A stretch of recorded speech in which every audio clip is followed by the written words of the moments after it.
Değerli katılımcılarımız, konuşmacılarımız, hoş geldiniz. Ladies and gentlemen, dear speakers, welcome. I wish you a good afternoon and hope you are doing fine.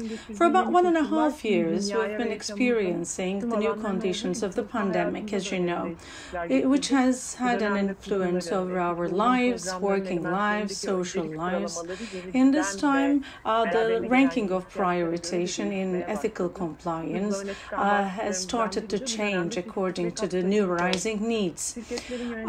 And corporate diversity and inclusion have become two of the top important values.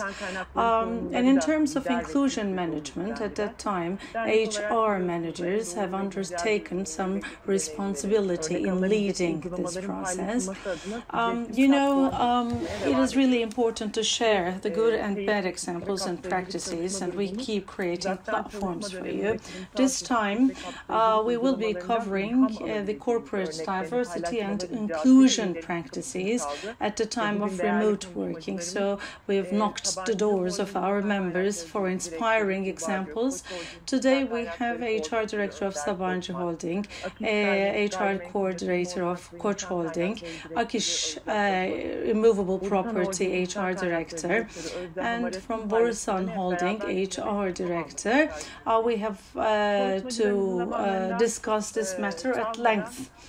I don't want to steal from the time of our speakers, so without further ado, I'd like to leave the floor to the panelists, as well as Filiz Toprak and Meltem the moderators of the session.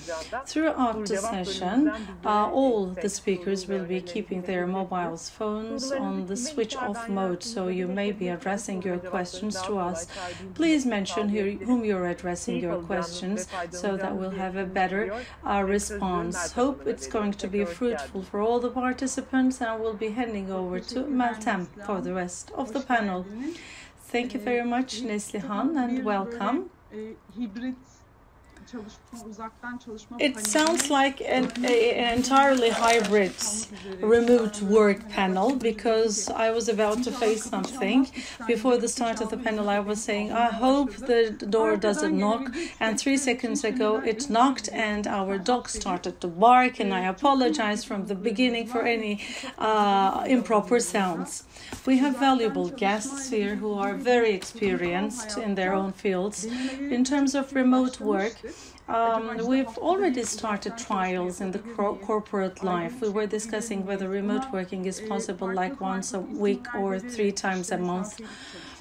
We were just referring to it differently. Remote working, smart work, and these kind of fancy names we were thinking about, as we were just considering to try and learn whether it's doable or not, all at once, and in just one day we found ourselves into it, and we were forced into it. Actually, this enriched us with different experiences, though it was attached to many challenges. After the pandemics, actually with the feedback that we've been receiving from our employees as a result of many surveys have dictated that now the employees do not want to get into the slim fit trousers and sweats and spend time in traffic every day. So maybe it's okay to work at the office some days of the month, or they want to work in another place like their home or somewhere else in some days of the month, which is hybrid working.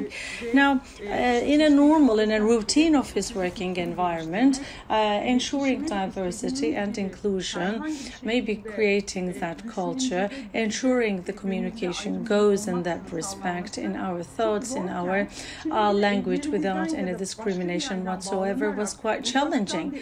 Now, getting connected remotely, like from the home or from somewhere else, and communicating over the screen, it makes the situation even more challenging to ensure inclusion, because we all have different ways of communicating. Our intensity of working is unpredictably higher, because anything that we can tackle in just 2 minutes turns into a Zoom meeting. Boston Consulting has a survey. The number of meetings increased by 150%, which is incredible, huge. huge. Already we were just discussing about these downsides, because now we used to do it with, quite chats as we were taking coffee. Now it's turned into half an hour meeting. So diversity and inclusion is just struggling into many challenges. But what is the meaning of these two terms in our new period? How are you managing? And we would like to hear from your experiences how you see it. This is my introduction, and welcome again. Hope for the fruitfulness of this webinar. Thank you, Meltem. As you have rightfully mentioned, these are the two or some of the new realities of the working life.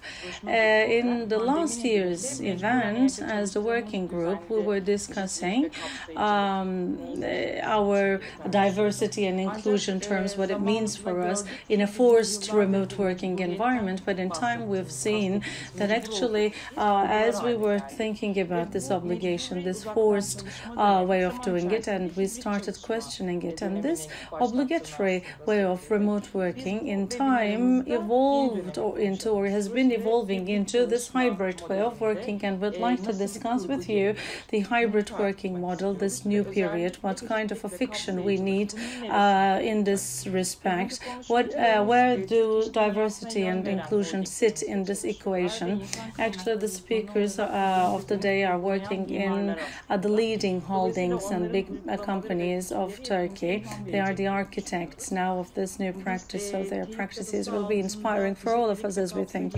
Under the framework of TEİD, we have the diversity and inclusion working group, and it's really motivating us to carry out works in this respect. Meltem, Azbazdar and I are quite happy to host our guests, and we're expecting you to support us with your ideas. And before we move on the LinkedIn, we prepared a questionnaire for you. Almost 100 participants responded, and the questions were about the remote working. Have you worked overtime during the remote working period? 86% of the respondents said yes. Now in a minute, I will bring up the question to screen, and there will be two questions that we'll be asking to you, and you're kindly asked to respond to these two questions. And at the end of our event, we'll have the Q&A part where we will be coming back to this, and we'll have an elaboration on that as well. So without further ado, I'd like to turn to our panelists. But before that, let me show the questions on screen. We'll have 4 panelists, and the questions will be posed in 2 rounds. And Tuğba, I'd like to turn to you first. As I have also referred to in this introduction, there is this obligatory, this compulsory remote working that has been evolving into a hybrid remote work, but it's not very easy to create the setup. What is your setup in your corporate organization? Are diversity and inclusion priorities for us? Thank you. First, thank you very much for the kind invitation and for the questions. Hello, everyone, and good afternoon. And it's very nice to be with you in this occasion. It's a wonderful introduction. Actually, after the COVID-19 pandemic, and we have to remember that the very first day of start of the pandemic, as if somebody started a button, we all jumped into remote working, where we prepared some of us, yes, in all of our companies, we used to try, more or less the remote working in our companies. We were discussing and trying to see how to integrate it in our lives, but we would never expect such a sudden, long-term way of starting remote working, and I think it's just been quite a shock for everyone. Now, through the midst of the pandemic, or it was like July last year, we started to understand and realize that this approach is going to be permanent, because it was like an approaching trend already, and we were trying to get ourselves ready for it, but the pandemic accelerated the already started trend, and the expectations started to become true, and it was quite crystal clear that to us that it is going to stay. So we started started working on it. Now, hybrid is just one portion of it. In diversity and inclusion, we have to remember that the pandemic hit the vulnerables, the most disadvantaged groups, women. Unfortunately, these were the groups that had to meet the cost, pay the bill. Actually, these were already the vulnerable groups that we were trying to strengthen, and around the globe it happened as such instantaneously. So specifically in Sabancı holding, we tried a lot to protect these groups, and it was a priority for us to pay attention to these vulnerable groups. Within our corporation, one of the main titles was the remote working, but it's not only solely remote working. It was like a flexible working model, which was a broader term. Remote working, hybrid remote working, some of them, but there are some other different models that we can also involve people into the shield of employment, like squeeze times, part times, and hourly applications, direct, consultancy services that you're outsourcing. These are already in our lives, but we should be increasing them, because even in areas that were used to be thought that it's impossible, it's now possible, so that we can broaden employment to cover everyone, particularly speaking about different traits, different experiencing different events in their lives. We thank God do have the technology and infrastructure that we can compensate for it as the company is working in the 21st century. So it's about changing habits. Quite strangely, pandemic created this chance. And it was like a luck. It's quite interesting because there is a swift change in the paradigm. As this change in paradigm is ongoing, maybe we can use it to reflect it to others, so that the flexible working models will be extended within the organization. There are two dangerous sides of it, two threats according to the surveys that we've carried out, that we're trying to minimize the risks. Number one is the perspective before and after the pandemic, because at the outset people were just going through a trauma, fear, so the reactions, expectations and willingness of the people were quite different than today's.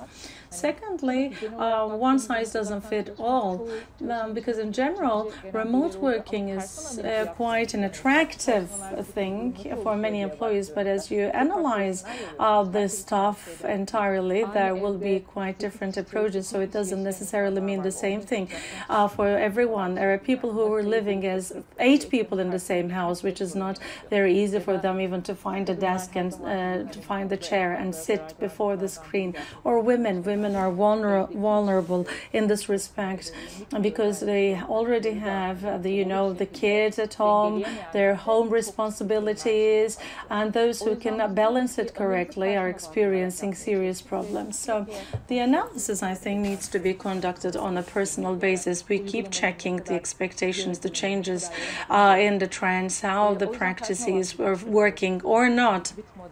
So we would advise a person-based transition, and we need to look into the details, because the expectations of a single group wouldn't meet the expectations of all, particularly if you're speaking about diversity and inclusion. It's really important to hear everyone. Everyone's voices must be heard. This is the analysis that we worked out. We created the persona analysis, and the decisions are taken, of course, with the feedback from the employees. We ask their expectations and demands, because you're not just changing, you're not switching to hybrid all at once, but you make sure that it happens, and you need to change the infrastructure, the support packages and everything, and the benefits that you need to allocate to the people to create a new culture, a new mindset. So I think it's like an integrative approach that we need to consider as a part of the future adaptation, and one of the pillars of it is the flexible working models, and within it, of course, hybrid takes place as well. We heard the people, we went to the employees, and actually these are like the design-focused analysis, as we're all accustomed to in all of our different companies. All the HR teams performed different analysis, and we looked from the picture out of it. There, of course, its impact on the customers, processes, operations were all discussed in other dimensions with itself. And currently, we still keep checking, which is really important if you ask me. As I say, it's a process, and the reactions before and after are quite different because upon the trauma, the answers to the questions and the expectations may change. Therefore, it's not like we made a decision, it's done, and you will do it this way from now on. So we keep, checking it in a continuous perspective. There are some, aspects that we need to re-trigger. There is the external part of it as well. It's an opportunity because we keep talking about increasing diversity and inclusion, but the remote working study group, our working group has been doing its best and has been creating incredible opportunities to attract the vulnerable groups into the process. Now we have the chance of making change happen, which is going to be higher because all at once there will be many positions that will be managed in a different way. The things that we used to say that it's not going to work out are going to work out. This is what we are discussing right now. So I truly believe that for the people, within and outside the corporate organization, I think it's going to happen. Eventually these will have an impact on the society as these individuals do have their outer circles as well. It's really important to change their perspective. So there will be implications. So hybrid working, although it looks quite simple, it may truly change the future, particularly about diversity and inclusion, because it has the change of creating opportunities never discussed before, particularly for vulnerable groups. So we should be rethinking over it, and we need to increase these discussions. It's not just about working remotely, different working groups, different working hours, in times when there are some days off per week, because the expectations of the people are quite diverse as their lives. So if you would offer different job opportunities for us, not trying to squeeze everyone into 9 to 5, it's going to be a very inclusive, a very diverse way of working. Thank you. Thank you very much, Tuğba. Well said. It's like a harmonization project that we need to consider. As the Ethics and Reputation Society, our also work shows us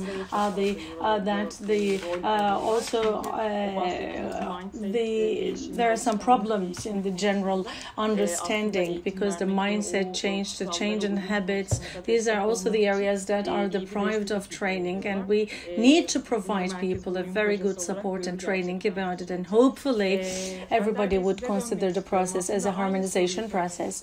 Turning to you, Önder Bey, and asking the same question. In your own corporate structure, what have you been doing in terms of diversity and inclusion as a working system or as a part of the working system?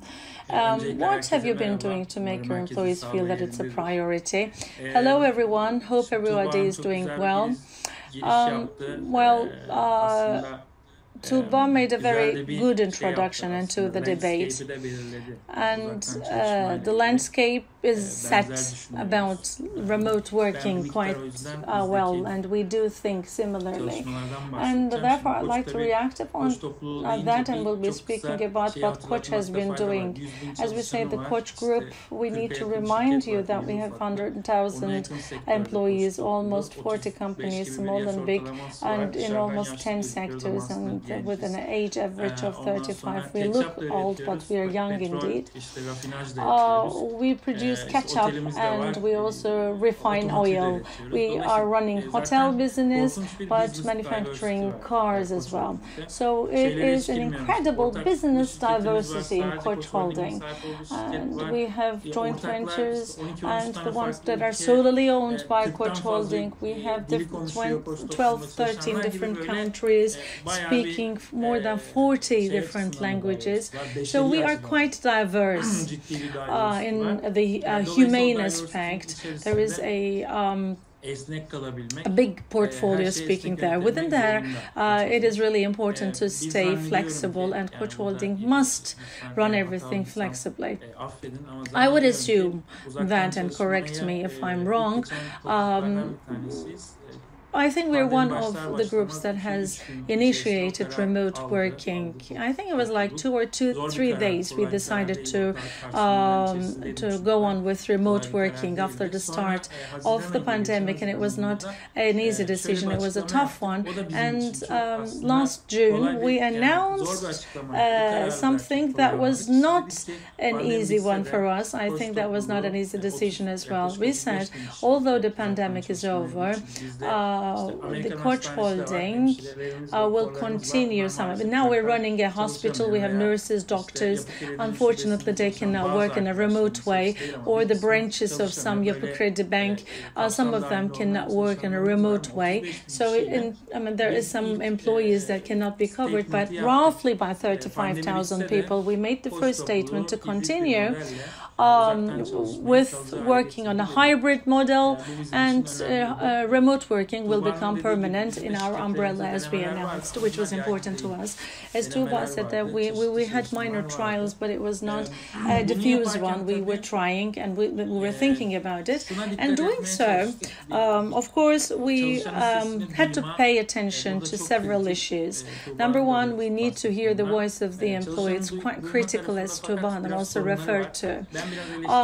But on that side, on that aspect, there are some problems. I'm somehow a critical person.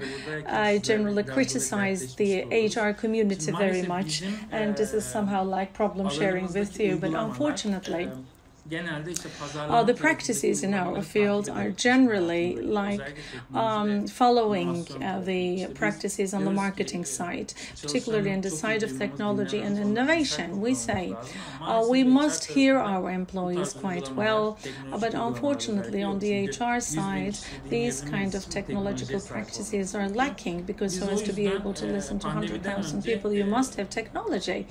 Therefore, before the pandemic started, and there is no drawback telling you this, we were working with SAP for a system.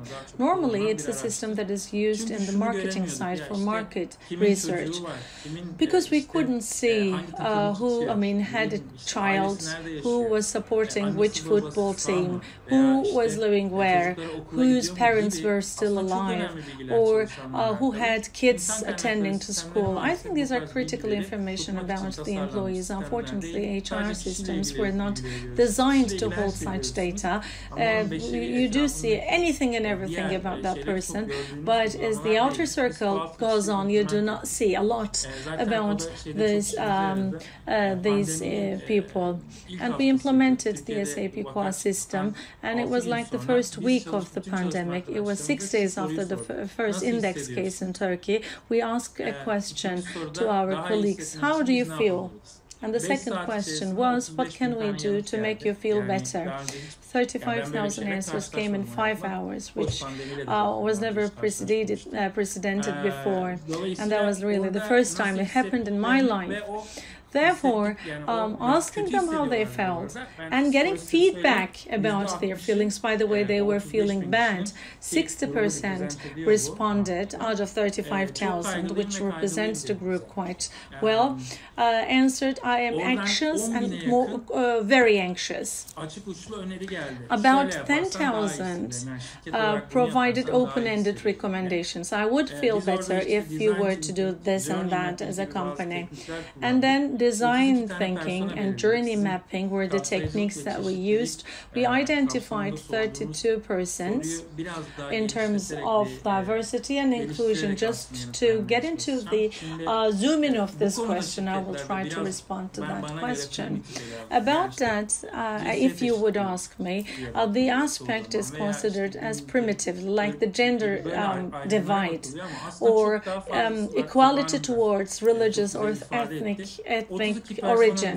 But there is more to it, as Tuğba said. We had 32 persona, and one of them said, I live in Istanbul. I have a child, and I have to work at home with my husband, and my child is attending a lesson. I'm a persona, and another persona lives in Izmir. The family, the parents, live in Adana. They are old, and they have severe concerns about them. And there is another one, single person, lives alone, 6, 7, 8 months, locked in a home, and going through different problems. So 32 unique personas were identified, and according to them, we tried to make an interpretation of thousands of comments we received, and we lost many nights because we had to read them through one by one. Around 200 small or big initiatives and recommendations came up. The one who was living in Izmir, and the parents were living in Adana, and we built something, a platform like the neighbor coaches, and I was learning about the status, the health of my parents from my neighbors. The ones who from the coach group working, and Tuğba Hanım lives in Adana.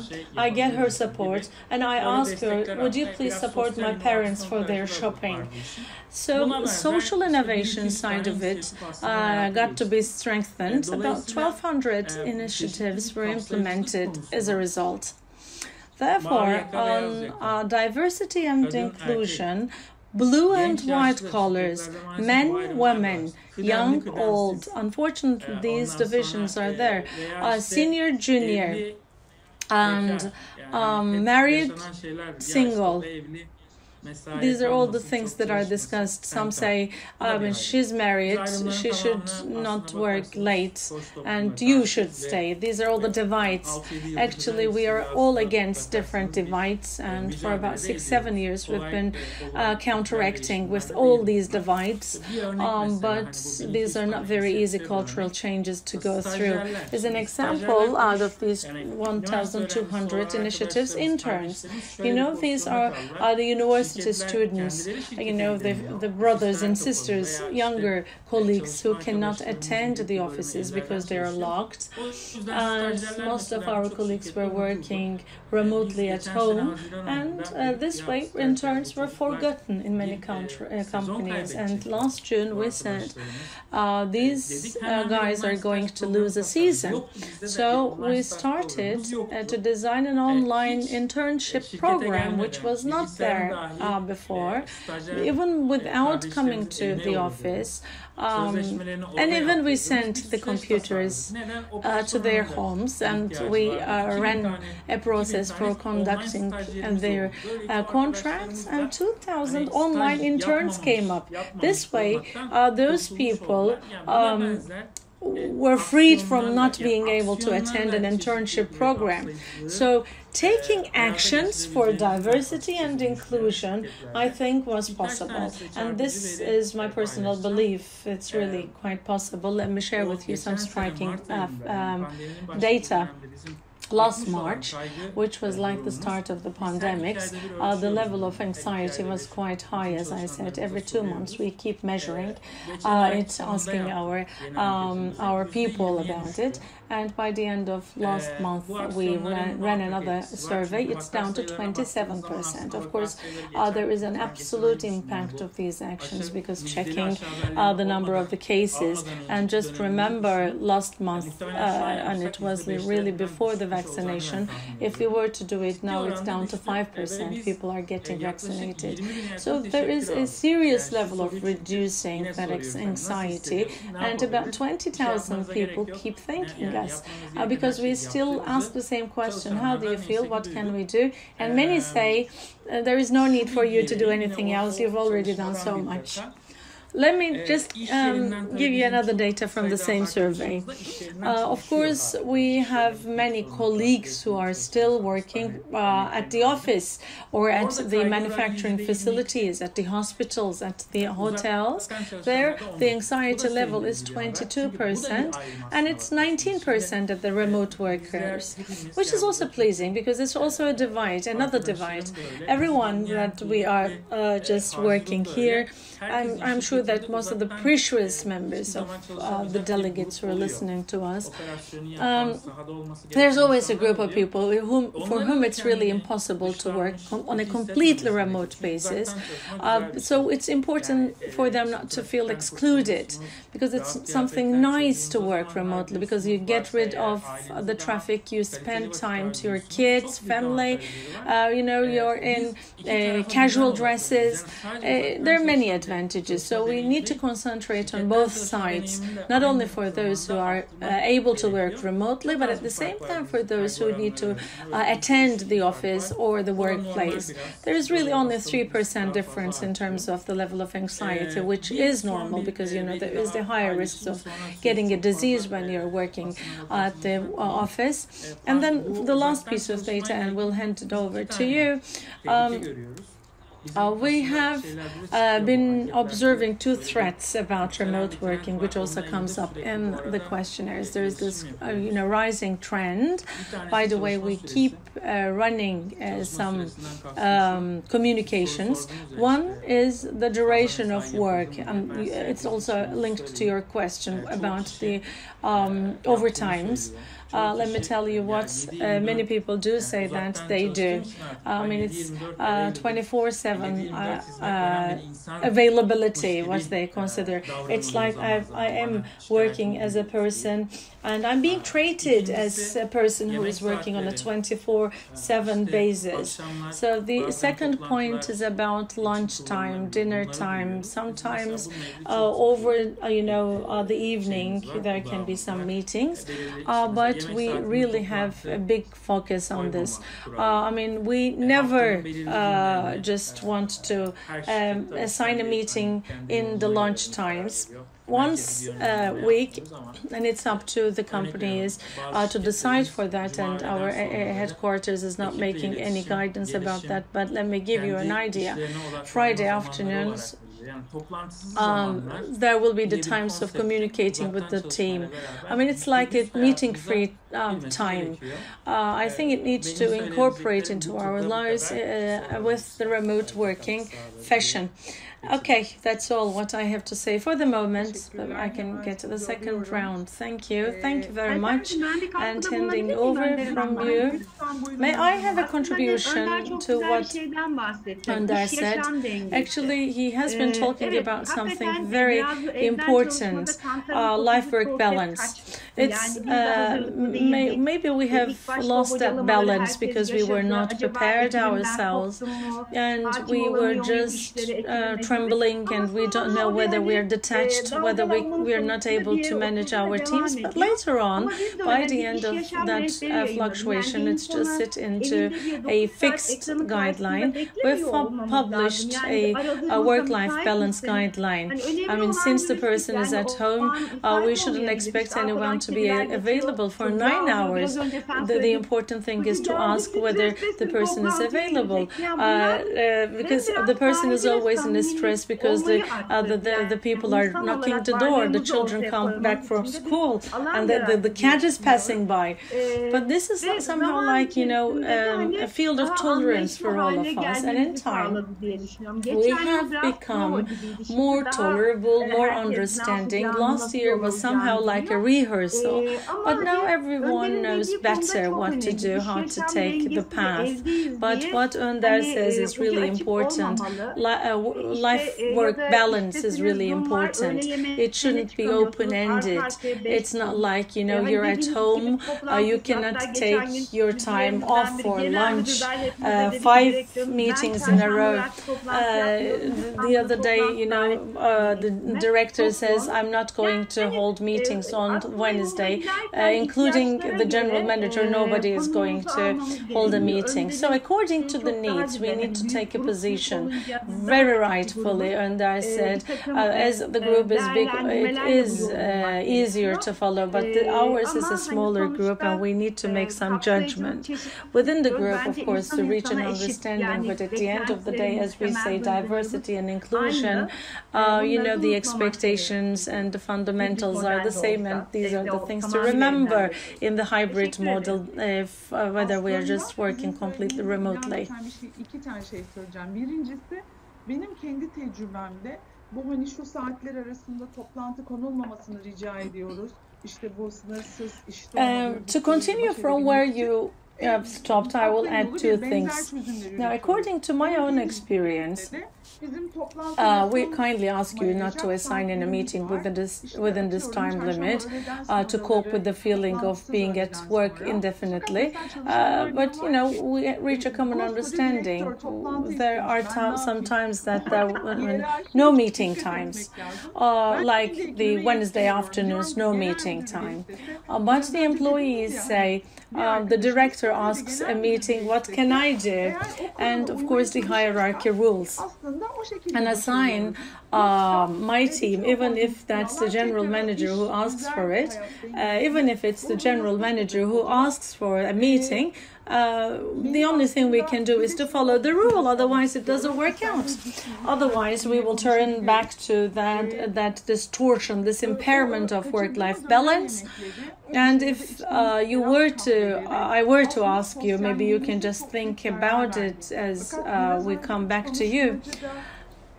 Those lunches that we are missing, or the coffee times at the office that we are missing, damaged our social lives, as the three of the speakers have already mentioned. Since we are getting connected from our home, there is actually more involvement into our private lives.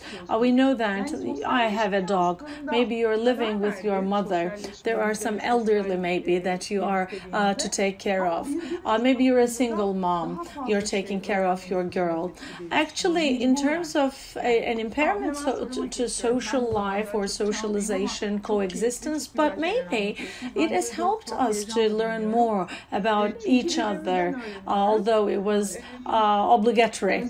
Okay, but rather than stealing your time, but it's really very nice talk, and I'm just hearing with all my eyes and ears open, because we need to learn from each other. And just jumping into my question, Özlem Hanım, the question for you is, according to research, hybrid model has opened a new window in the work life, and this new adventure, which is like a revolution, also urges flexibility, agility, and productivity. In this respect, where do diversity and inclusion stand serving for these purposes? Actually, we all are in a search for a meaning in our work life, from the junior to the senior positions. But what is a meaning? It's not a momentary reaction. It is something about your previous experiences, your story. Therefore, in terms of diversity and inclusion, my perspective is we're all equal to each other. Religion, ethnic background, race, as we all know, these aspects, we're all human beings at the end of the day in search for a meaning in our work life. Only then we can be productive, agile, flexible. Otherwise, we lose these meanings. What have we done as a company? In terms of our recruitments, we check what the people are after, the values that we're holding. Do they match with the values that of the people who will join us? And this is, what I care about is if there is a match with your values and those of the company that you go, you just flourish. But otherwise, although you have a high performance, you're losing your flowers, you're assimilated, you're lost, or otherwise you leave the organization. So this is really important, the blooming effect. And in this search for a meaning, there is a survey conducted with nurses.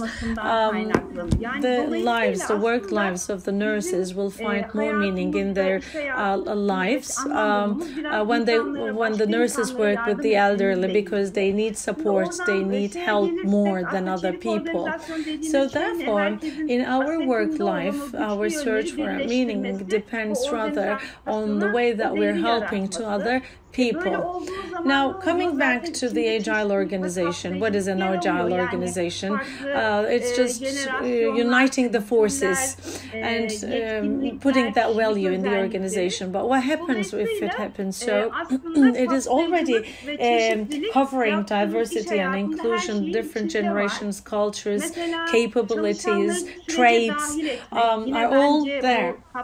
Therefore, when we say diversity and inclusion, it already exists in everything that you do in work life. Including your employees in the process, I think, is really very relevant, because at the time of the pandemic, as my friends tell me, and probably you would agree with me, at the end of the day we're taking some decisions, but we cannot make the decisions without hearing our employees, as the previous speakers has mentioned. We shouldn't do anything despite of the employees, but with them.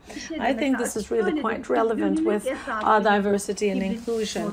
About the way of doing business, we actually have given our employees a choice. We told them you can either work home, or it is like a voluntary way of applying the hybrid model.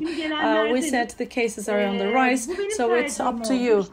You may prefer not to come to the office or come to the office. It's up to you totally. I'm one of those who came 5 days a week. It was up to me because my son is quite old now, and my living conditions are favorable, but I have some colleagues who had younger children who needed to stay home because the kids needed them. So giving this chance of making their own choice to the people really contributes to diversity and inclusion per se, to being fair. As Önder and Tuğba said, we also created personas. We didn't forget about the people on the field, for instance. And by the end of March, there were some shopping malls. Akasya and Ak Merkez are our assets, the shopping malls.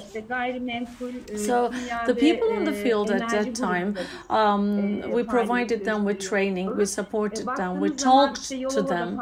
And Akgök Group, for instance, is involved in immovables, chemistry and energy sectors, and at the end of the day we have some facilities in Yalova which continued their activities, and some of the shopping malls were closed and reopened according to the decisions of the government. But the time that we were locked down, we used for refreshment. We prepared kits, and in the open office we covered the desks with fiberglass. Actually, we did a lot of things. We brought the members of our board with a professor, received their question, what is the COVID-19? And then came the vaccine, and we organized a meeting about the knowns of the vaccine. The general manager attended as well. He conveyed very good messages. He's a very curious person and keeps investigating where it's heading up to in different countries, so on and so forth. So this time of staying at home, we rather did the things that many people did in terms of diversity and inclusion, like digital awareness, online psychologist meetings. This is what everybody experienced already. And then turning back to the physical way of working, yes, we said, yes, we're at the offices, but we're running our meetings on the Zoom. But mask is obligatory. I mean, hygiene is continuous. We now had the chance of using the major meeting hall. Although in social distance and within a mask, we could ensure this communication. At that time, I think the most valuable thing was to strengthen communication. We, I think, embraced each other more with more compassion, more flexibility, and we got to be more sensitive towards the problems of each other. You know, about the education problem of our children, you know, we shared some solutions that we each invented. You know, each person is equal, but fundamentally we were all going through the same problems, although we were different in language, gender, or, you know, age. Within work life, we tried to find a meaning, and then we started reflecting it into our productivity, flexibility, and agility, if you would ask me. What percentage of your employees wanted to come to the office every day? It was 2% in our company. It was quite low in ours as well. On the immovable property side, 23 people are working, 108 people working in the shopping mall side, operations, technical team, of course, they're already on the field, but the office workers really were quite low. I mean, only just 2-3 people were here with me. But the GMs attended all the time as the HR. I was always here. Thank you. Turning to you, Özde Hanım. Going with the same question, what would you say? What do you think is the impact of hybrid working? Have we become more flexible, agile, or productive? How were the diversity and inclusion affected? The neighbor coach, very, very nice project. I like about coach group. Hello, everyone, and thank you very much for the kind invitation and for the questions. And it's really been a very useful discussion about the impacts of hybrid way of working. I'm a graduate of psychology, therefore the meaning search I think should be discussed from a different perspective, because meaning is one of the fundamental variables of happiness in our life. But how has it entered the work life? It goes back to positive psychology. It was as such when I was educated at the university. Psychology is rather about the vulnerabilities, traumas, diseases. But later on, a guy named Martin Seligman came up and said, actually, the only task of psychology is not to transform people in the journey of individuals, but psychology is considered as a strong muscle for bringing meaning to our lives. So there are two important things that he keeps mentioning. Number one, identify your strengths, and number two, use these strengths for a bigger purpose. Actually, hybrid way of working, as previously mentioned by the previous speakers quite well, has already shown us this. As corporations, we already had strengths. I mean, and we were discussing how we can switch to hybrid or flexible working, and all at once, overnight, we had to get ourselves adapted to hybrid way of working on remote working. This is how it happens on the corporate scale, but on the individual scale, I do totally agree that we work absolutely more. We work over time, and I think we've been going through a role conflict. Home office was a strict divide, line between our roles, but at home, I am a person who is taking care of the kids. I'm an employee. I'm a cook in the kitchen. I am the cleaner, and I am the person who takes care of my elderly. It's too many roles. But from the perspective of positive psychology, from the strength side, we have to consider that between home and office, there was a lost time, which we found in our pocket. It took me 3 hours for me to travel back and forth to the office. Not 3 hours is in my pockets. I somehow use for myself, for my home, for my work. Yes, it has become absolutely more agile and more flexible. And these flexibilities and agilities facilitated our lives in getting our energy canalized to society and families. And I will speak about what our experiences were in Borusan Group, but I think this time, both for individuals and corporations, it was a time for everyone to discuss how to use the strong muscles for the sake of the society. And the Koç Group had a nice example, and Istanbul municipality also facilitated people in their invoices, utility invoices. As Borusan, we helped students in education technologies. Actually, in those difficult times, I think investing in the society and human becomes a priority. We all invested in our employees in the physical way, in the psychological way, to make sure that they get out of this process in a sound and intact manner. But I think there are some privileged groups that we need to focus on as well. This was one of the questions of Hasan Kaya, particularly the disadvantages, individuals, employees, and people. How can they be supported? Since 2015, we've been working on diversity and inclusion, saying that Borusan is equal. Then our perspective is that all individuals must survive with different perspectives, and we should think out of the box, and we should be brought to a freedom in our thought. There are some equality platforms in all of the companies, and this is entirely about the themes of diversity and inclusion as needed by the companies of the group. These groups have worked quite actively in the time of the pandemic as well. Before the pandemic, we were discussing about gender equality as an agenda item.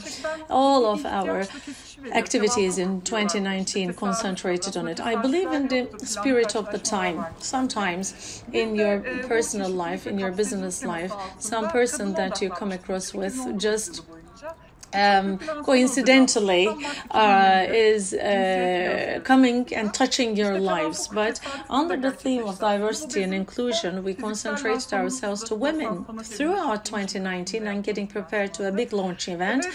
And in March 2020, here comes in the coincidence. It was the last physical launching event with really a big attendance. And throughout the launch event, we were impacted on the women who went through all the challenges of remote working. You know, we are speaking about the man influence and everything, and many things that we are doing. Like I've spoken about my roles, my hats at home. If you were to ask my husband, probably 2 or 3 he would mention. Relatively, we are equal, people. And I don't want to be discriminative asking the question to Önder. I'm speaking for my own husband, but I don't know if Önder stands as a different position. Because of the social role distribution, we unfortunately are facing these problems. Our fathers, husbands, maybe brothers are going through it quite easily, unfortunately. And as a result of the processes, as corroborated by the survey, went home within the families, there was an increase in physical violence, domestic violence. And the things really had an accumulated impact on women. So there is the need for rebalancing. We need to make redefinitions. Therefore, we need a gender goggle. Why goggle? Anybody is wearing a goggle would know. The time that you take it off, I would see you with a blurred vision, and everything is blurred, and the distinctions have disappeared. So came my prejudices and assumptions. The moment that you wear your goggles, things become clearer. the things that are not true in life, that are not based in concrete reasons, would be lost because you realize the mental mottos. Therefore, we want to bring this awareness to the people of Borusan, but awareness by itself is not enough. Launch events, communications are huge, really important, would have a lot of contribution to the corporations, but I also would like to agree to the fact that unless we bring them to concrete actions, it is like a bubble. It will just disappear in seconds, and the same is true for all the steps that we've been taking after September with an intensive way of approaching the vaccination calendar. Everybody is asking the same questions. How much can we persist in the cultural, already owned cultural practices, and how many of it will be changing after a while? I think the same is true for gender equality. And we say for the gender goggle that the decisions of the upper decision makers, like the senior management, is important. We made the entire senior management to sign commitments. It is going to be you, only you, who will be responsible for that. The HR teams will be supporting you all through the ways. There are some 3-year targets given in recruitment, in promotion. There will be a positive discrimination for women candidates for 3 years, and we're following it with metrics, not only for the office workers, but also for field employees. And there are targets on a 3-monthly basis. So these quarterly targets will be met, by the end of which a 40% of women employment is achieved at the office, 20% in the field. And in terms of the women senior management recruitment, there are some targets like 30% of senior management and 41% of moderate level of management. We will have women recruited. Hopefully in 3 years we'll get back together, and I will give you concrete outcome figures as to how we manage the process. Beyond that, of course, another important thing is the willingness and awareness has been increasing. We have a communication platform, Borusan Academy platform, where we can reach out to the entire group. We have organized a series of workshops. All the medium to high level management attended the workshops. It was really a very nice awareness workshop. And from the sentences you're making in your lives and the steps that you're taking without being aware, you're stepping onto something in terms of diversity and inclusion. Any person who attends the workshop is quite difficult for him or her to make that mistake again. Beyond that, to all of our talents and potential workers, we have the leadership faculty 2-year quite intense program. But we've seen that we need to invest on women leaders more, not only for their professional achievement, but at the same time, talented potential, talents from amongst women are just pushed into realizing the glass ceilings, what kind of attempts would make us visible, and what kind of common problems we're going through. So we need a social network theme that we can discuss all these together. In terms of equality, diversity, and inclusion, quarterly we are discussing within the platform meetings, gender equality, and in other fields we discuss all the equality themes together, discuss around it, take action, and identify fields of action. So at the end of the day, together with hybrid working, the work orders will be changing, expectations, mottos will be changing. The time of the pandemic has just shown us that we really have a lot of muscles to improve. The future expectation is quite high, and it's going to be considered as a lifelong learning process. The people who will pay attention to climate change, global problems such as gender divide, innovation. So the future will be shaped in the hands of these leaders, and every employer who wants to work with us will be asked the same question as Borusan: what have you been doing to make this work life more meaningful? So both particularly for the hybrid working and generally for the work life, we've been concentrating on these themes very much recently. üretkenmişliği arttırdığını. Thank you very much. Quite well said. Devamlılığının düşürdüğünü And turn back to Tuğba. Bu haksızlık, hakkaniyet, According to Harvard Business Review, the surveys show that the feeling of coming across with unfairness may lead to burnout or may consume the willingness to work. This fairness issue, maybe since we're lawyers, me and Meltem, is always on our agenda as we keep discussing on the ethics summit. Previously, during the summit, Hakan Gökgündüz also referred to this fairness. Actually, you each refer to this fairness and equality, justness.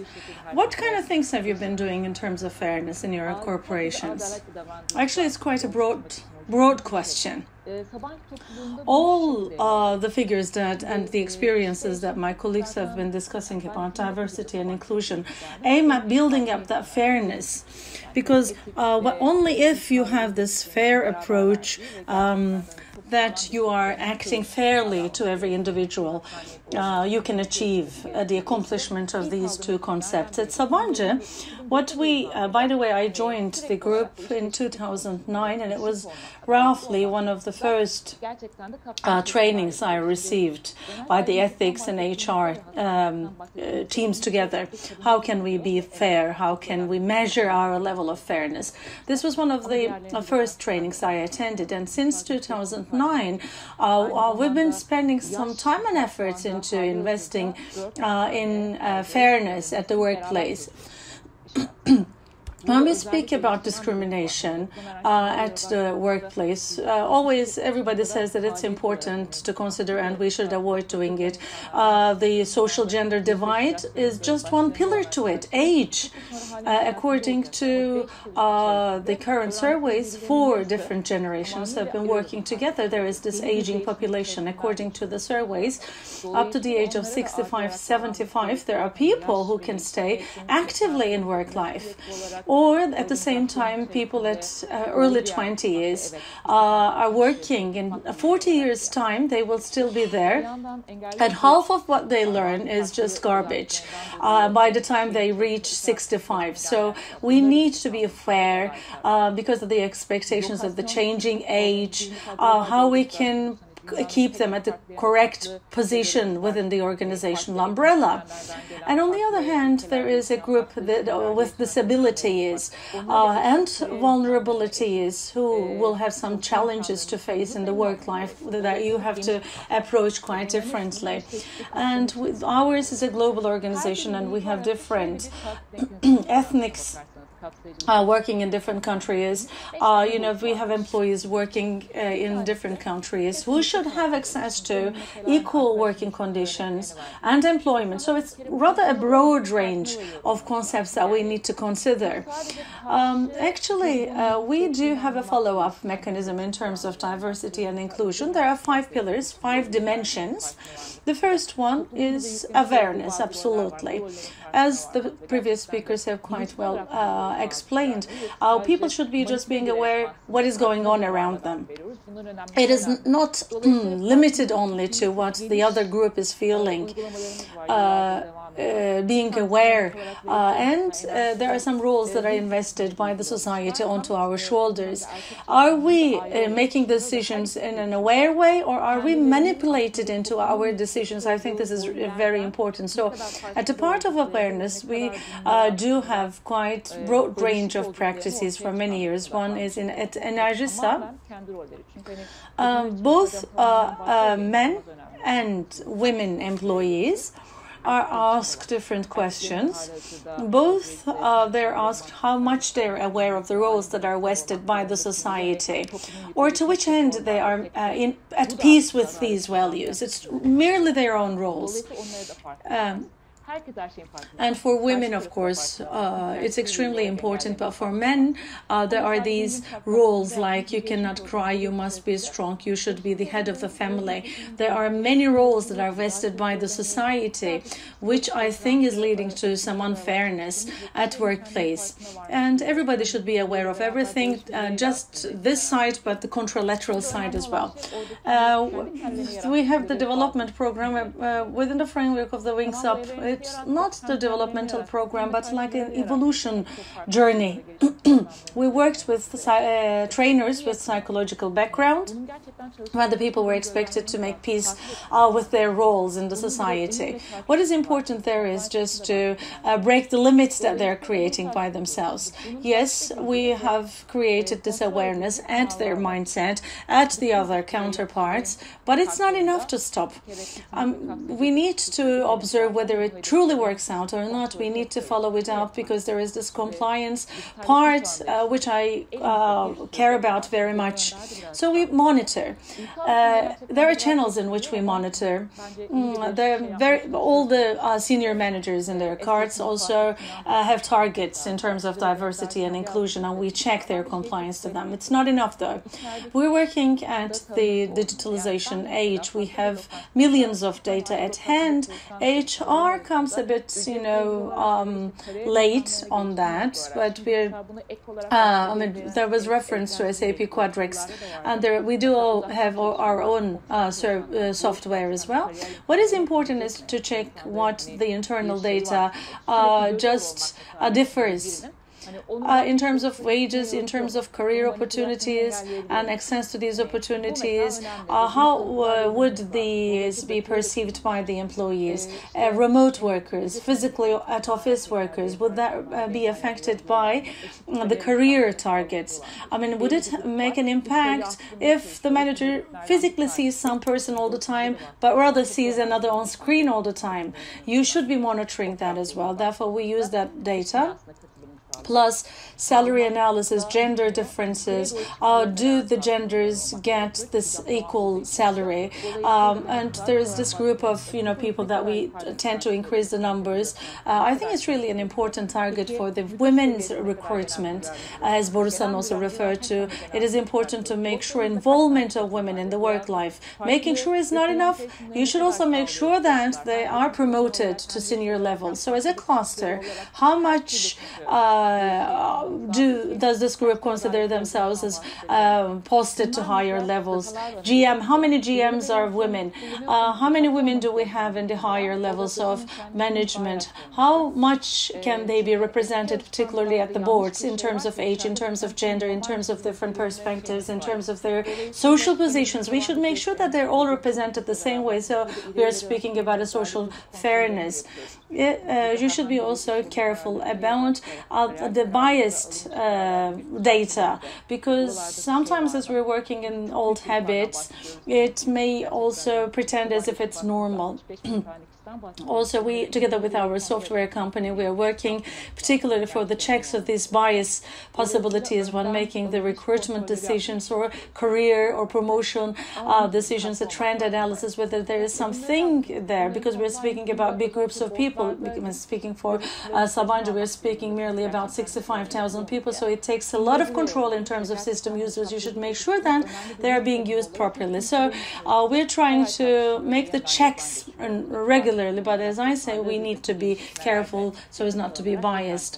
And in terms of compliance, particularly in the boards, we should also consider the risks, whether it's really causing some problems.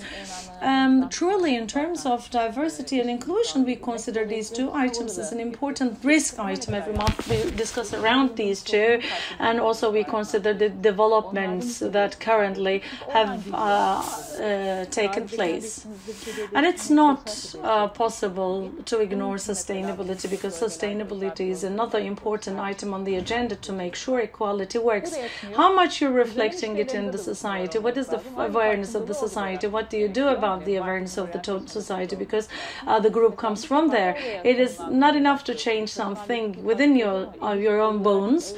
So therefore, we have some projects running in our regions. Every company have different projects, and it's not enough. And you should also be touching upon to your customers. They they need to get some marketing orientation and awareness as well. So we start positioning them as interesting projects. For instance, I can speak about a women's project, particularly for the aging labor and about the aging individuals. We ran a project to avoid discrimination for the aging group. The aim there is to wake them up, to become aware that this is also happening.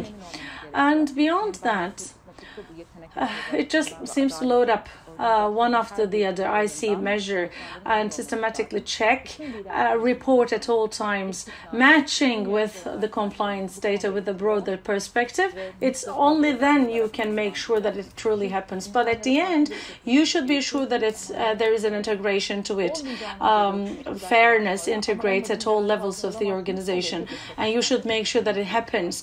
In all leadership programs, without exception, our colleagues are being trained about it. This is our priority, because as you raise awareness and train people, and you expect that things wouldn't go the other way around, but there is no guarantee. So you need to build up support systems to make further checks. Ethical approach. I mean, ethics is extremely important. This is one of our priorities at Sabancı Group, and every group has ethics work groups, and if there is anything outside of fairness, these boards will be consulted, will be applied to. And it's not the end of the story, because within the support projects that we're running with our employees, like there are some psychological institutions or companies that we're getting consultancy from. We provide their consultancy and support as well. I mean, looking into the needs and expectations of the employees, we're using them as well. Of course, doing all of this, which I think is extremely important, we pay attention to the protection of the personal data, and we safeguard our individuals. Of course, when trying to make sure that there is a fair way of working, we try to, as an additional button maybe, we try to safeguard the personal data of our employees. And to make it happen, you should have a very sound compliance perspective. In all our practices, the legal team is working with us, so inseparably we've been working. We're trying to do something nice, but when doing something nice, we pay attention to human rights and also the practices.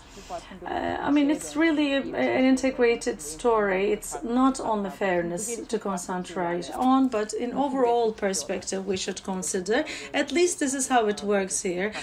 Make sure there is awareness, okay, but not just at one place. Awareness everywhere, not enough. Develop this awareness so that it will get into a healing process where the people will be finding different condolences and find support, whatever kind of support it is, psychological, developmental, whatever it is, coaching, whatever it is. We provide such support, monitor, measure, see what the trends are, and use your own systems, and don't let it slip away.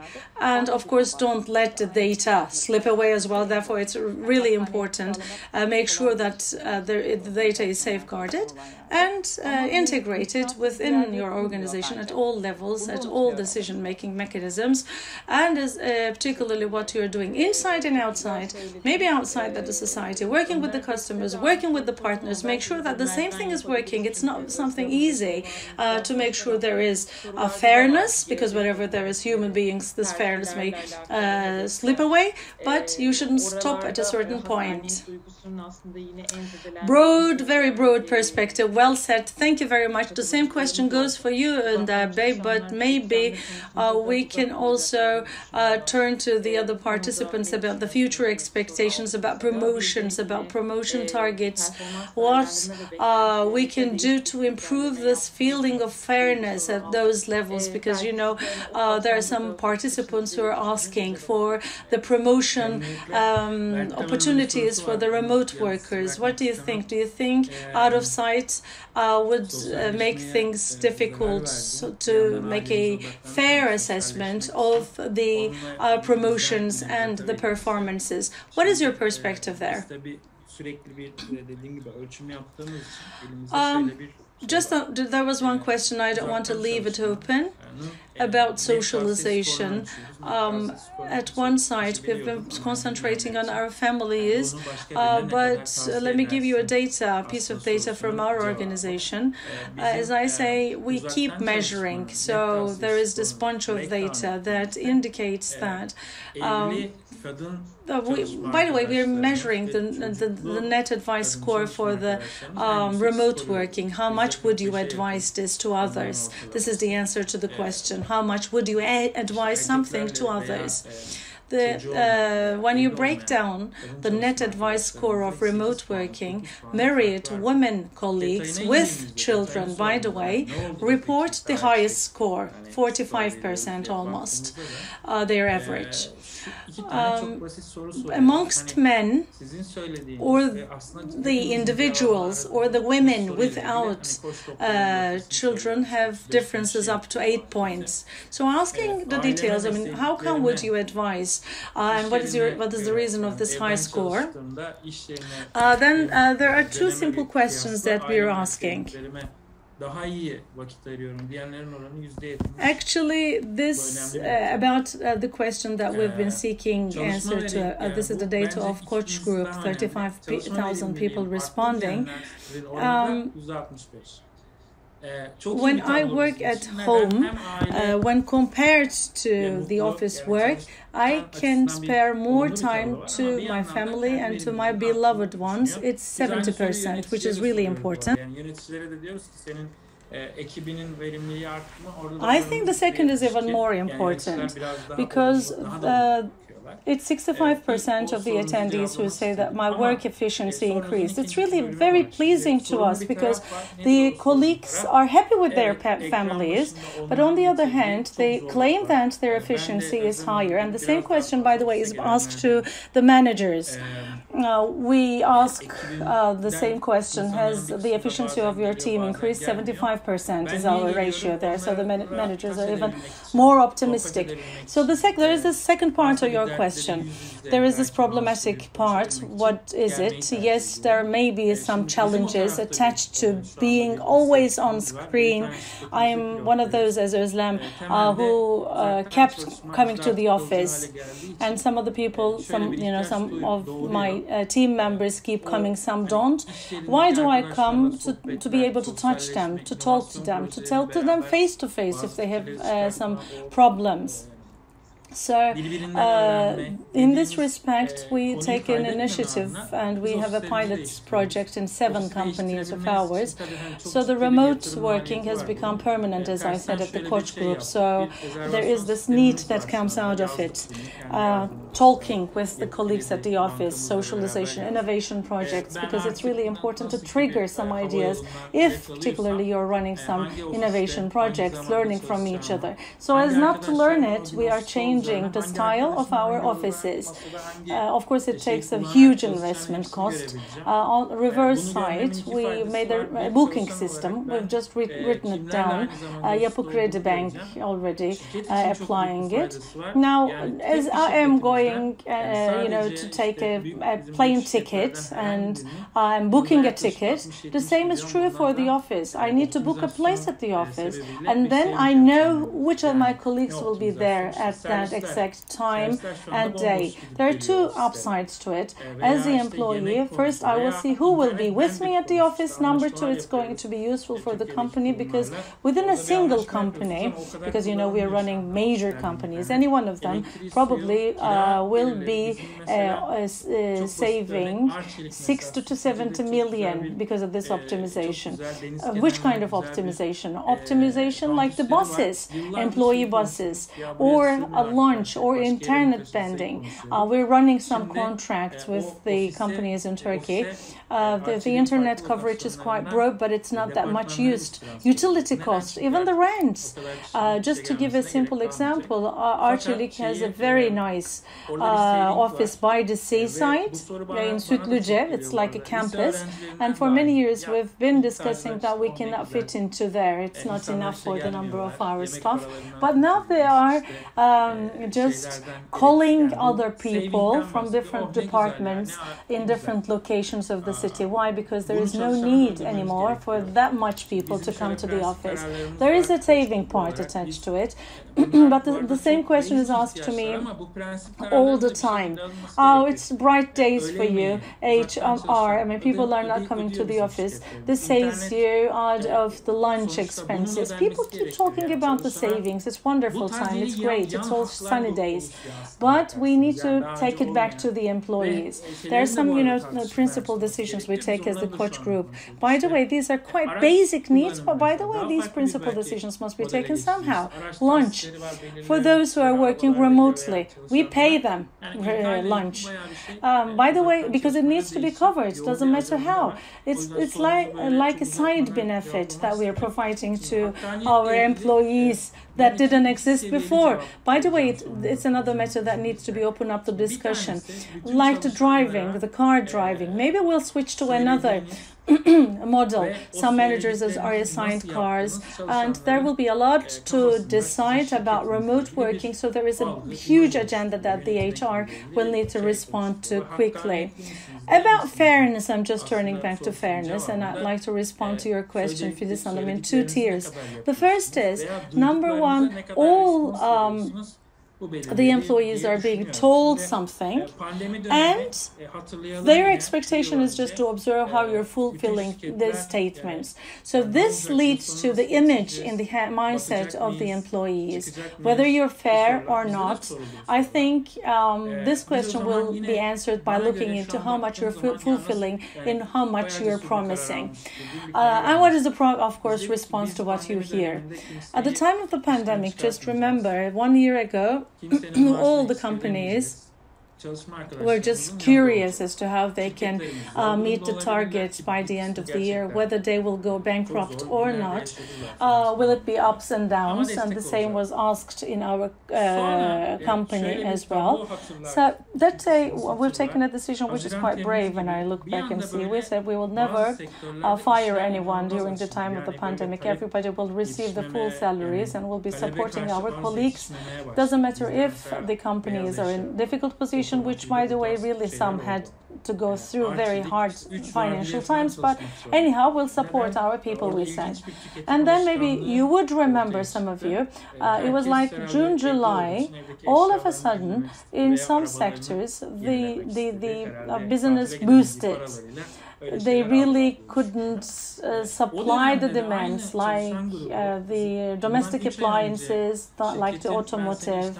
Arçelik started working in 3 shifts in the factory. Why? Because there was an interesting change in habits. I mean, probably everybody was home and they were just staring at their domestic appliances, wanted to renew all the money they couldn't spend in holidays would spend for home utilities. And the same employee group at that time who were promised not to be fired, and the same employee group turned to us and said, you said this to us, now we are going to take some overtime and will not go to holidays. Why am I giving you this example? Because the employees, depending on the level of your sincerity, will respond to your actions. As Tuğba gave a very nice example, if needed, the employees must be in the position of filing some complaints against their managers. You should have mechanisms in place. This is the reason why I say it's two-tiered, because there is a continuous message that you keep conveying to the employees. You are valuable to me, and your rights, because it's not just the shareholders' rights, but as an employee, I am an advocate of your rights as well, and this should be the message to be conveyed to the employees at all times by the HR department and the management. So the story goes on. It was like 4 or 5 years ago, and it was not like the painting that I painted you, and I will give you some data to make it clear to you. Within the community of the HR, the most important thing that your employees are rating you is the employee loyalty surveys, because it shows the loyalty loyalty level of your employees. There are tons of studies as HBR. The more loyal the employee is, the more happy, the better the performance would be. So it's just been proven. So there are tons of research work that was done to prove this. Loyalty level was 40, and this was unacceptable for coach group. I'm speaking about 6 years ago. It was like 52% as an average in Turkey. It was like 55% as a global average. And then we were looking for answers to the question, what happens? I mean, what is the reason? Because, you know, coach group is a reputable place because the people that who are working here do have many rights versus many different companies, and we were just checking and looking into it, trying to understand personas and the talk mechanisms with the employees. There we identified many problems which essentially were linked somehow to your question, fairness, and it was always the points of losing fairness. Which points? Tuğba has well said. Gender divide. It's not gender divide only. Beyond that, the field officers and office workers, blue and white collar differentiation. Unfortunately, still these terms are being used in many major companies, global competitors. There are many global brands that are still using the blue or the white collar differentiation. For instance, there are blue collar holders who don't own an email address. Out of the major companies in the world, email address is for free. We all have email addresses, you know, 4 or 5 email addresses, but the company gives you, you know, to show the value of the employee and trusts an email address. But lacking the email address means lacking an identity. There are those who are lacking private insurance, public insurance, training. Trainings are provided by the companies, but there are many blue-collar workers who don't have access to these trainings, not only in Turkey, but around the world. This also is something that needs to be avoided. And like for us, it is now forbidden to name people as blue or white collar. This is forbidden in our group. And we've banned it because, as said, it all starts in your language. Discrimination starts in your language and goes on with your actions. First, it is your language that you need to correct. And we said we will not use these two terms anymore. And then the groups who are referred to as white collars, the same, we decided to apply to the blue collars. There we've taken, I think, a good distance. Again, in terms of the women's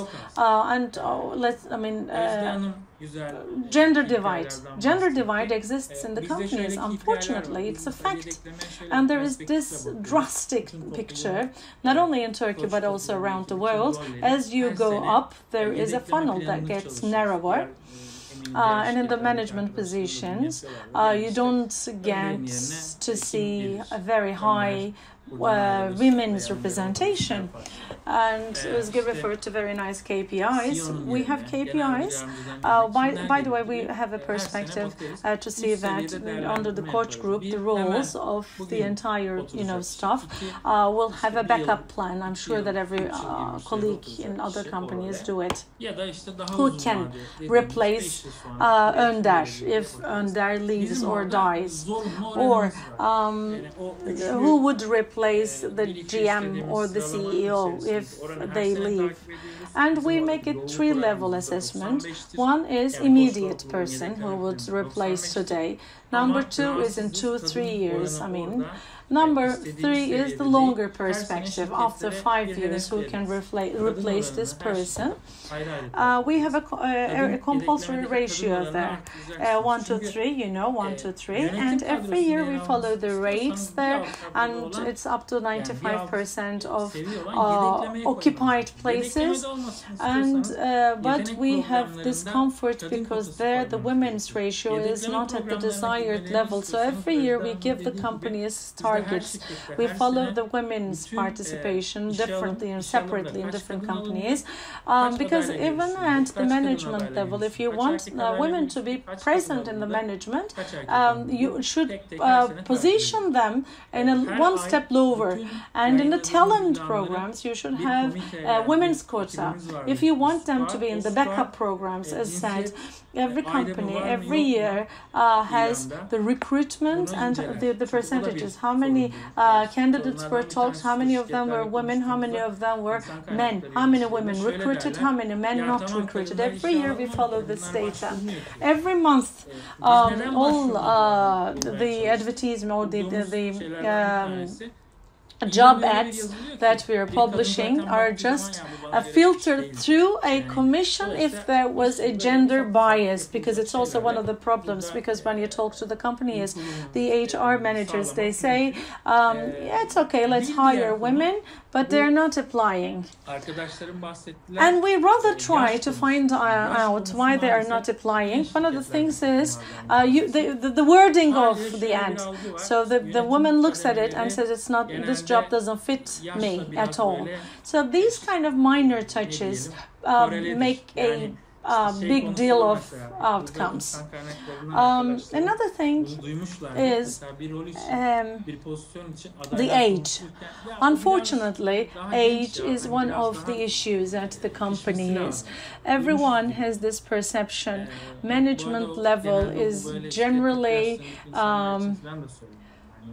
correlated with age. I mean, people say, probably our HR guys have heard it.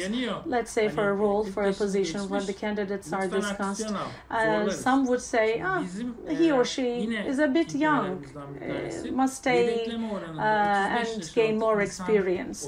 This is generally said for the people at the ages of 40s. And I say, this has been a process, and it's already there, more than 40. Take an action. We push them into it. So again, one of our KPIs is about the age. The ratio of people under the age of 35 in the backup program. We separately follow this as well. And the average age of the senior management has become 5 years younger in the last 5 years. So it means almost a 9 year of an improvement, I think, for the 30 people in our senior management, 7-8 years younger now. We have a dedicated team, a young board, under the age of 30 from every company, and we have field workers and office workers there. And this team has been working on the remote work and fairness. They're running some projects on these two aspects. There, of course, they want to keep the voices of the young people be heard in a gigantic structure like Koç group. I think with a history of 100 years, I think it's really important. And also it's a matter to have a systematic approach to it in an organizational sense. And beyond that, in the last 3 years, in all of the corporate structures, we've been getting into details, and 7 out of our companies have been running the Right House leading organization. It does really have an importance of expressing self-expression by women, by young colleagues. And because agile is another target for us, because with the agile we set up hierarchies from the company's structures of 15, 17 tiers or levels. We come to 4 or 5 leveled organizations.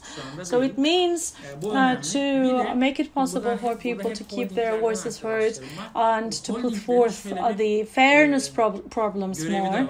80% of our colleagues are Generation Y and Z. So if there were any election coming up, It's them to vote. It's not the baby boomers to vote. They don't exist a lot amongst us. And these are, of course, all the colleagues are from the holding groups of companies. But these kind of gigantic structures do have a mission. Koç Holding has a reputation to safeguard. And according to the latest study this year, Koç Holding is rated as top 20. So there is a reputation to safeguard. In the Forbes global list, that's the only company from Turkey, top 100 companies in the global scale. So we need to keep that going. And me and all the people working with me should always keep this in mind. Any of our employees in any of our companies, are they experiencing some unfairness? So we have a structure under the compliance teams where the anonymous criticism and denunciations are also received. But on the other hand, we always look into employee loyalty and check it with the inventories that we're running. And it's like a referee system, or maybe like a policing system. It's like the sword of Democrates swinging on the head of the company, saying that if you make a bad deed to your employees, it will be us whom you will face. It's like a buddy in the Koç Holding. So and the colleagues, they are quite aware of this structure. So wherever there is a problem, they can appeal to it. And it's quite comforting to have that possible. I believe that it's really important to have such a structure. And without further ado, I'd like to hand over to my colleagues to continue the discussion. Tuğba, would you like to say something? You switched on and off your voice. Is there any note you'd like to share with us? Just an additional note about the booking, practice. We have a similar practice in our way of working as well. Plus, we are running the shared office because, Sabancı group has different offices, different companies around Turkey. And this is a shared office. Aksigorta employee can use the shared office of Avivasa, Adana office employee can use the Izmir office. So there is this also software that really helped people to be quite mobile. It gets a lot of positive reaction.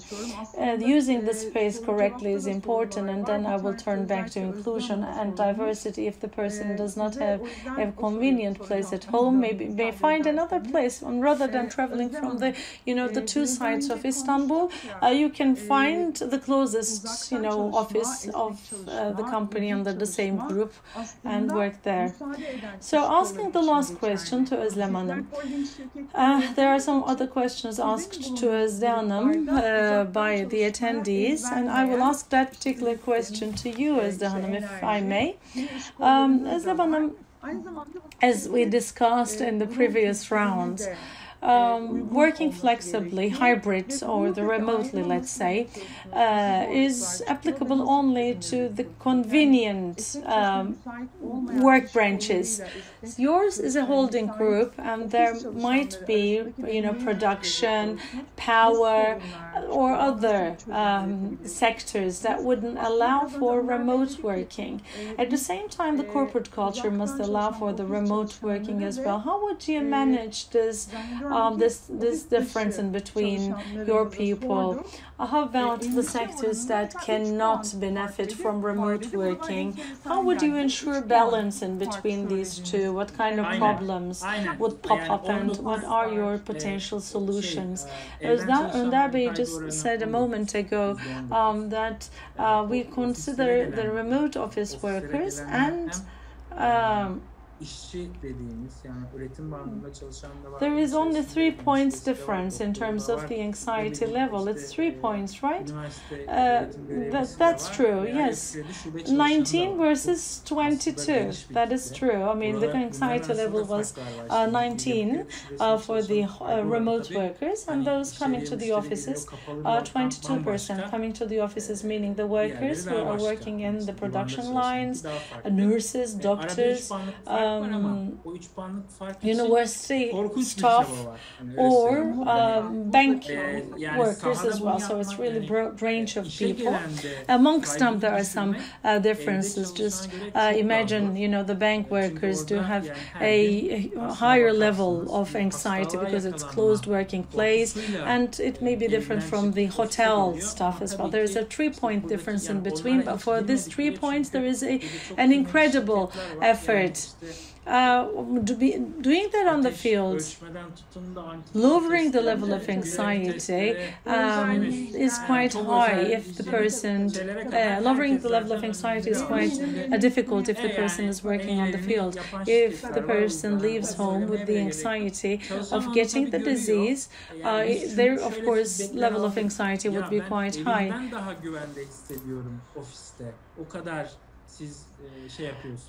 There are a lot of measures that are being taken, antibody tests, temperature measurements.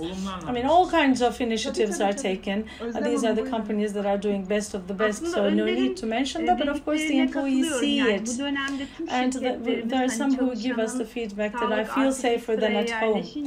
So it's so much confidence they put into the office and the management because of the measures taken at the office.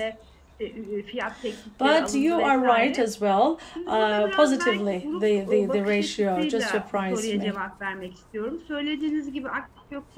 I actually agree with Önder because all the companies in this period has prioritized health of the individuals, tests and temperature measurement, and doing whatever it takes, I mean, for the relatives and family members to make use of these health measurements. But from the perspective of the group, of course, we also have been working in different sectors. I think here fairness, the feeling of fairness is important. If you are acting the same way for your field workers and home workers, for instance, that also makes a difference. Actually, in the Maslow's needs hierarchy, we have come to the bottom because everybody is trying to survive. The companies, individuals, holding group of companies, families, society. So we, I guess, have gone through more solidarity. I mean, in terms of a work piece, the people working on the field did not too much speak about, their problems because they are working, they are forced to work on the field. It just boils down to joint decisions, joint actions. Every month as the HR, we make meetings with the head of divisions, but last year, it was like every week that we convened at the start of the pandemic. We learned from each other, and if possible, we had joint action so as to avoid creating a different perception. Like the immovable property sections were really affected by it, but the holding really supported us in the raises, in the premium payments. They really opened all the way around. Therefore, the challenges that we met were overcome faster and easier. That was a touch into our lives, and yes, there was an impairment into our lives, and we lost some of the rituals, but they were replaced rather by other rituals. Like last year, we are an innovative company about retail and digitalization. We had a platform working together, and we couldn't accept students as interns, but for the company every Wednesday I had some meetings organized, and also I have a mentor role. I brought students from different universities together. So as a group of companies, we tried and continue our support at least to the young people, and we tried to do our best to support the youngsters. Contact is important. People keep saying, I called everyone, the office boy, the drivers to the highest level. How is life? What can I do for you? These kind of things. Small but influential things. These are really important. This is something that we also expect. We're employees as well ourselves, so it really just gets to make you feel good. We also benefited from the government support, but these were the major roles. Everything really changed. The list of priorities changed. Being sensitive towards the needs, working collectively as the group, because we have bigger companies under the group of companies. As things were good, we really made a synergy out of the group. For those who have good business, supported the ones with worse business. And some of the employees, we learned that they didn't have any internet connection at home. We never asked because it was not a need. So we provided solutions for that. And of course, lunch was an issue, as you say. And these kind of things were not, were not calculated because the life, we pretended as if the life was as if normal. And the same is true for the processes. We never stopped a process because ours is a shared platform, but things just shifted a bit, but we followed the same path. It wasn't March, later on it was April. So then the people would feel themselves that life goes on. They're moving on as if they are home.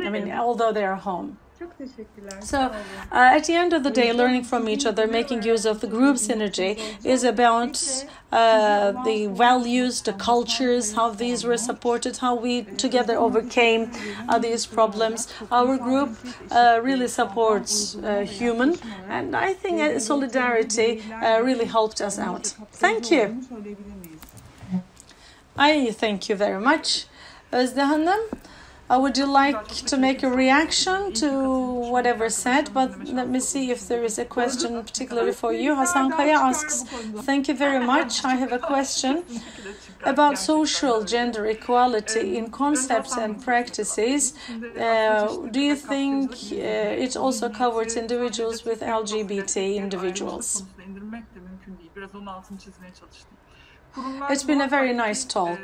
Thank you for the kind invitation. I say to myself, I keep telling myself, it was really very good opportunity for all of us. Let me first address to Hasan Bey's question. Of course, it's mentality when we say diversity and inclusion, and it is not reserved for a particular group or privileged individuals. The corporations, of course, will spend resources and efforts in whatever they can do, but diversity and inclusion is applicable to all the groups that are facing discrimination, not only from the goggle of gender, but also from all aspects of sexual preferences, age, way of working, racial and ethnic background. These are the things that we need to support their fairness. Going back to the recruitment with the hybrid way of working, the paradigm shift and the questioning about fairness, unfairness has gone deeper, in my opinion, as we're going through a very sharp, a very deep change. That to be able to manage that sharp change, there are two essential human needs, as each speaker referred to. Number one is we want to understand what the change is about, why it happened, what are the implications on my life. Once we appreciate these, it just is about internalizing it. And as Özlem said, the second thing is fairness, because every system, every order has pluses or minuses in terms of of the fairness experiences. I see people upper than me, lower than me. I see where my position is. But as the change happens, all the balance is impaired. The system aims at equalizing itself, but the individual then asks, would that put me in a more advantageous position, or am I losing my already assigned rights? Is somebody more advantageous than myself? As said previously, this pandemic time that was kicked off in 2020 really forced us very much, especially the balance between the field work and the office work was impaired, because as many big groups, the people who were working at the offices were sent homes so as to safeguard their health. And there were people who had to stay in the fields, and we've taken many measures at the same time, and it's been a year that everybody is accustomed to because it has already become the routine of the work life. But people started asking questions. Is the health of the home workers more important than mine? Should I be more concerned about my health because I'm coming to the office? So there are some things that you can do. Number one is the concrete measures. It should be proper, it should be scalable, and you should also communicate that quite well. Why are some people staying home and why are coming to the office? What can we do for you here at the office? I mean, that's very strong, open and transparent communication also was important. I believe that, like in Borusan, in many other companies, the process was managed quite transparently. Another thing about fairness is for the internship, we didn't stop the internship program, and we kept going with the interns. And we believe it quite important, and there was something that could be quite risky. In Borusan, there is a long-lasting talent management process where the high potentials are being differentiated, where the people are assessed according to their potentials. And 2020 was the time that we just have taken some calibration innovations, and we've just totally innovated and launched all these steps in February 2020. Actually, the difference was in Borusan, thanks to this new process, all the employees within a talent pool will know which level they are standing. If the person has high talent or high potential, should know that has high potential, or the weaknesses or the strengths will be notified. But all at once, almost 60% of the employees were stuck at home. So we question, it's a huge transformation. Is it the right thing to run it this year? Because all the meetings will be run on the digital platform. The relations will be built in the digital platform. And then we decided probably the transformation will be extended to long years. We need to start somewhere, and we started it last year. As Önder also said, these kind of processes do have an impact on the employees because of the feelings of fairness. It really worked out quite well. So the general loyalty scores raised, plus career management. These are the quite challenging titles that were, quite challenging for the employees. So if you plan something correctly, your working order wouldn't be impaired. So it doesn't matter if it's the office or if it's another city or this city, that you're running your business. What really is important to accomplish communication and fairness. And we also switched to hybrid working before that, so as to safeguard that feeling of fairness. Between October and February, all the office roles in Borusan Group were assessed according to their fitness for remote working. So it was like a segmentation work that ran with the calibration meetings and the surveys, the questionnaires that we provided to the employees. In terms of preparedness, we made a 4-tier way of classification, and persona-based in-depth analysis performed who are holding the roles and what kind of change needs they have, what is their priority. On the background we made a segmentation, but collaboration actions were mostly about, we heard about these people. 2020 2020 has been a tough year for the employees. Our household expenses raised. It may be useful for some of the companies, but in terms of household budgets, people had to face a very high inflation, and the salary raise ratios had to be readjusted in this period. And we also reconsidered and rearranged our side benefits, technology support, internet ergonomics, lunch support. These are all reshaped quite transparently. We shared it with all the employees. If I get a lunch support today, I know why. If the person who is going to the office doesn't receive that support, I know why he or she wouldn't, and vice versa. That was a good two-way communication. When you have such a clear-cut communication, the employees started saying, understand me. I put on the table what my needs were. Actually, I will see how much I can run my business remotely.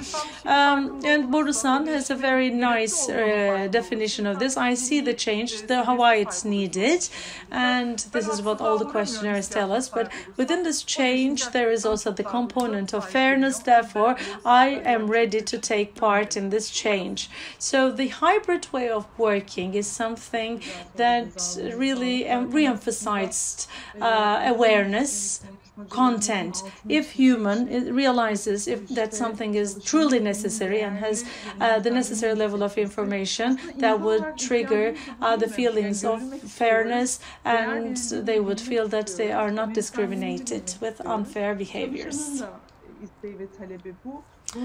Well, thank you very much. Quite well said. All the speakers have already highlighted the feeling of being cared about. So this is what we need as a human being, right? We want to be visible. We want to know that we are cared about and we are valued. This is quite naturally the demand, the requirements of our employees, and thanks to fair practices, big groups like yours have resolved these problems in such a high vague period, and I'm having difficulty in finding the right term.